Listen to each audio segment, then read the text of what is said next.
How to deal with kidney stones during pregnancy. Unfortunately, about 1 in every 200 pregnant women has to deal with kidney stones during pregnancy. In addition, kidney stones can trigger the following complications during pregnancy, such as gestational hypertension, which is high blood pressure without protein in the urine, preeclampsia, which is high blood pressure with protein in the urine, and urinary tract infection. Fortunately, the rate of kidney stone formation during pregnancy is low. We can even reduce it further by understanding the risk factors for their formation. So what are the symptoms and methods for diagnosing and treating kidney stones? In most women, kidney stones can develop during the second, roughly to the third trimester. This is from the 15th to the 29th week. The peak of all this occurs around the time of childbirth, closer to 9 months after conception. The risk of developing kidney stones can also persist for up to 3 months after childbirth. The risk of kidney stone formation remains high after delivery, even though the changes in the body have already occurred and led to these very stones. It takes time for kidney stones to form. Once they have formed, they enter the ureter, where they cause the initial pain. Fortunately, the likelihood of developing kidney stones decreases significantly 12 months after childbirth. This is regardless of age, race, or any history of obesity, diabetes, or hypertension. However, it is important to note that the likelihood of developing kidney stones during pregnancy is higher in women with obesity if their body mass index is over 30. Possible causes of kidney stone formation during pregnancy. During pregnancy, hormonal changes can affect many factors, and the risks of developing kidney stones are higher.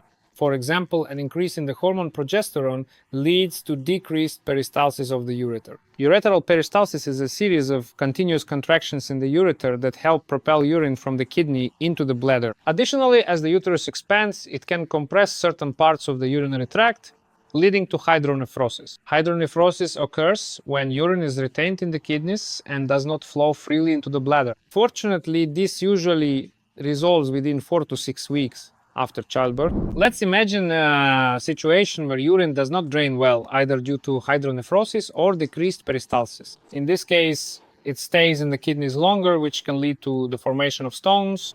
Kidney stones form when elements such as calcium, oxalates, phosphates, and uric acid have enough time and the right conditions to bind together in the urine. Unfortunately, during pregnancy, the levels of sodium, calcium, and uric acid in the urine increase. The placenta can also produce more vitamin D to help with the development of the baby's bones. In addition, many women are advised to take calcium and vitamin D supplements. These factors can contribute to hypercalciuria. Hypercalciuria occurs when there is an excess of calcium in the urine. And most importantly, the pH of urine. I recorded another video about urine pH, which you can watch at this link. The urine pH level in pregnant women increases and becomes alkaline because the hormone progesterone can alter the acid-base balance of the blood. It's important to know that alkaline urine can lead to the formation of calcium phosphate stones.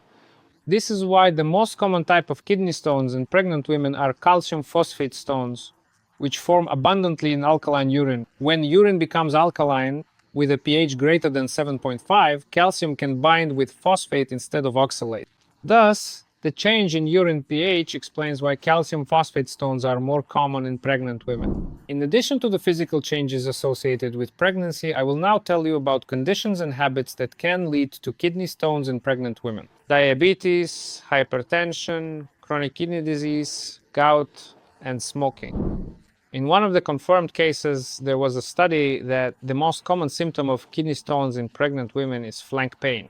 This is discomfort in the area under the ribs and above the hip. Since the life of the fetus is a very delicate matter, our diagnostic methods become limited. In general, Connecticut is the gold standard for detecting kidney stones. However, computed tomography is not an option for pregnant women due to the risk of radiation exposure to the baby. The same applies to traditional X-ray examinations. All this leaves ultrasound and a few other imaging methods as options for pregnant women. However, ultrasound is very weak when it comes to detecting kidney stones. A study conducted among pregnant women hospitalized for kidney stones showed that only 60% of stones were detected by ultrasound. If the diagnosis is not clarified, the pain and hydronephrosis caused by stones can be mistakenly considered normal during pregnancy. So, what are the treatment options? The treatment options for kidney stones during pregnancy are also limited. Most modern methods involve surgical intervention or the use of medications that may harm the fetus. If you find yourself in such a situation, it's best to work with your medical team to develop a plan, which may include methods such as conservative treatment.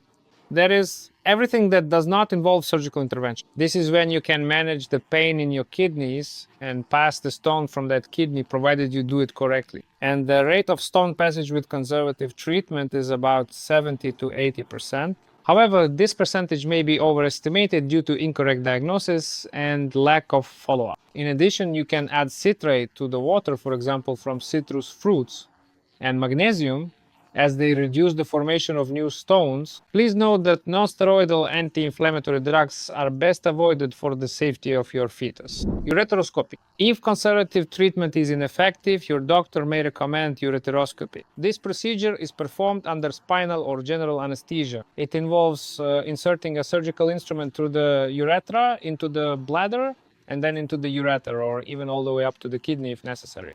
Usually, this procedure requires X-ray guidance. However, strategies to reduce radiation exposure are now being used to keep the fetus safe. One way to do this is by visualizing the passage of the ureteroscope using a tiny camera inside. Another method is ureteroscopy under ultrasound guidance or temporary drainage.